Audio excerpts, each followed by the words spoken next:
दोस्तों, आज हम जिस भौतिक घटना को सुनने वाले हैं वह घटना एक ऐसे कुएं की है जिसको हंटेड होने की वजह से आज भी गांव वालों ने बंद रखा है।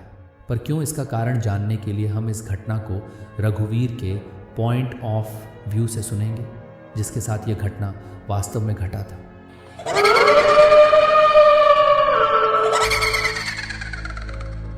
Vinayaki horror stories. दोस्तों, ये 2001 की बात है, जब बिहार के एक छोटे गांव में मेरा बचपन बीता था।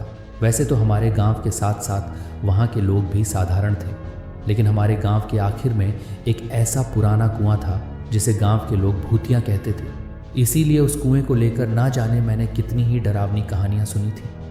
कहा जाता है कि लगभग 20 साल पहले उस कुएं के पास एक दर्दनाक घटना हुई थी। गांव के कुछ बच्चे जब वहाँ खेल रहे थे, तब अचानक से उस कुएं की दीवार ढह गई और 3 बच्चे उसमें गिरकर डूब गए। गांव वालों ने उन्हें बचाने की बहुत कोशिश की, लेकिन वह सफल नहीं हुए।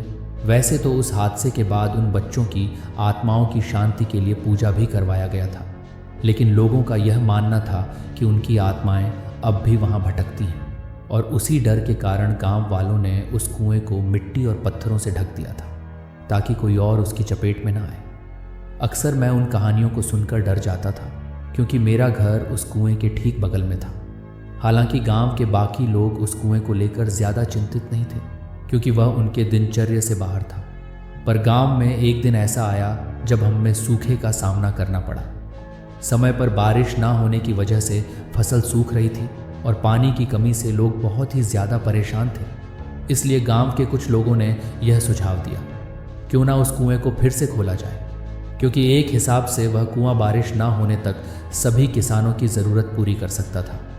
इसलिए गांव वालों ने आखिर में उस कुएं को खोलने का फैसला कर लिया।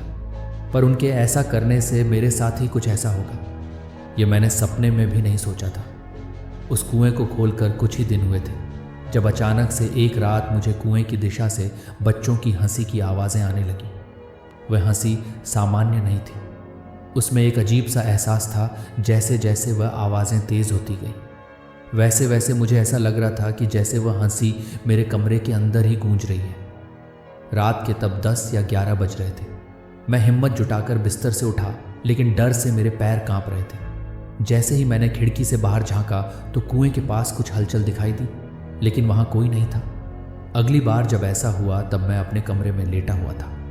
अचानक मुझे यह महसूस हुआ कि कमरे में असामान्य सा ठंडक है।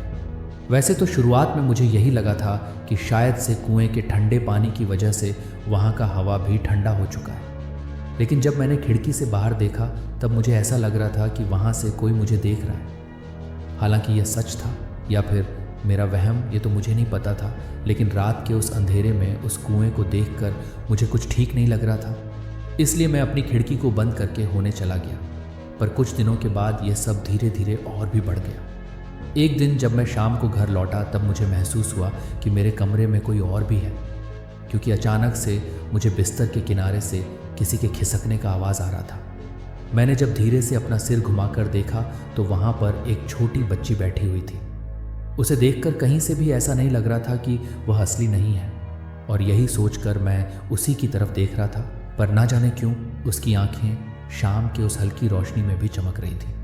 पर यह देखकर कि वह मुझे ही घूर रही है, मैंने डर के मारे अपने आंखों को बंद कर लिया। लेकिन जब मैंने दोबारा आंख खोला तो वह गायब हो चुकी थी, जबकि बिस्तर के किनारे का वह चादर अब भी मुड़ा हुआ था जहाँ पर वह बैठी थी, जिसे देखकर मैं उस दिन इतना डर गया था कि डर के मारे मुझे अगले दिन बुखार आ गया। इन घटनाओं के बाद मैं पूरी तरह से बेचैन हो गया था। दिन में तो सब कुछ सामान्य लगता था, लेकिन रात होते ही डरावने विचार मेरे मन को घेर लेते थे।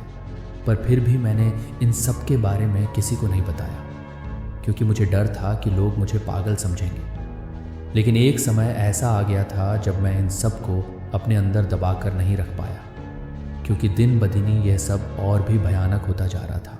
वैसे तो अक्सर रात होते ही कमरे का माहौल बहुत बदल जाता था, लेकिन एक समय ऐसा आ गया था कि जब भी मैं सोने की कोशिश करता, कोई मेरे पास खड़े होकर चिल्लाते हुए मुझे जगा देता। कभी किसी की सिसकियाँ, कभी बच्चों की हंसी और कभी किसी की धीमी फुसफुसाना। ये आवाज़ें इतनी स्पष्ट होती थीं कि मैं सो नहीं पाता था।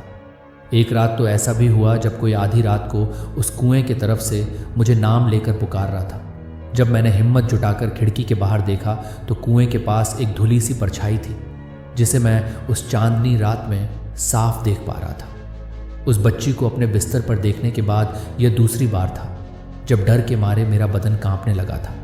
इसलिए यह सब देखने के बाद आखिर में मैंने यह सब छुपा कर रखना ठीक नहीं समझा, बल्कि मैंने खुद को संभालते हुए अपने पिताजी को यह सब बता दिया।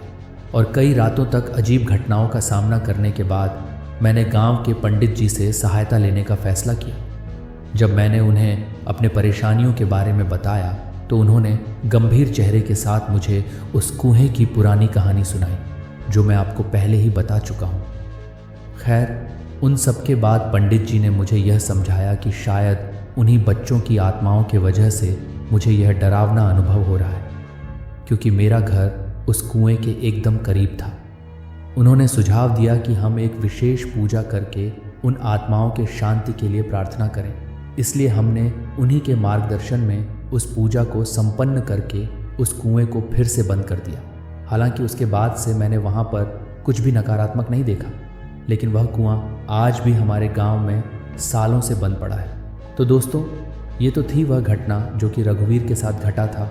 उम्मीद करता हूँ कि आपको ये पसंद आया होगा, और अगर आया हो इसे अपने दोस्तों के साथ शेयर करना मत भूलना, और जाते जाते इस चैनल को सब्सक्राइब करके नोटिफिकेशन बेल को भी दबा देना, ताकि हमारे आने वाले वीडियोस आप तक जल्द से जल्द पहुंच सकें। धन्यवाद दोस्तों।